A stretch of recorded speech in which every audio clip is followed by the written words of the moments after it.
Well, it's fair to say this is a very demoralized police department right now. They're looking for brighter days, but right now they've got a very difficult time. They are getting some help from the National Guard and other authorities in this town, but a very difficult time for this police force. Let's try to go to something a little more positive right now. I want to bring in my colleague, David Bernard, our storm specialist who's come into CBS 4, took a tour today of the French Quarter here, and you've got some interesting insight, David. That's right, Mike. It's been a long week for me here in New Orleans, a lot of emotion. I've seen a lot of horrible things. I was determined, however, to make it into the French Quarter. That's the heart and soul of this city. I wanted to see how it turned out. And believe it or not, in true New Orleans fashion, I ran into some old friends. We upstairs. I did. In true New Orleans fashion, it didn't take long to find friends. I left about 6 weeks ago, baby. You didn't even know? The last I seen you, you was in there getting coffee. That's right, every morning. Every morning. I know. I love you and Diane well.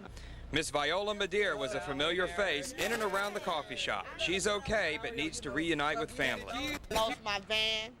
I lost my 10 grandbabies because I don't know where they at. I want Felicia, Nicole, Vanessa, and Lisa to call me at 524-35-25. I am at the hotel where I work at. My old friend, Mr. Jacques, stubborn as ever, stayed for the storm. He's lived here since 1963. I mean, everything is gone. I'm here, and at night it's simple too warm, you know. I leave my door open. Can New Orleans come back? I hope so. One thing for sure, New Orleanians will always do it their own way. There's no other place in the world like New Orleans, no matter where you go. This is it. And then those who want to tear it down, you know what? Tear your own city down, leave ours alone.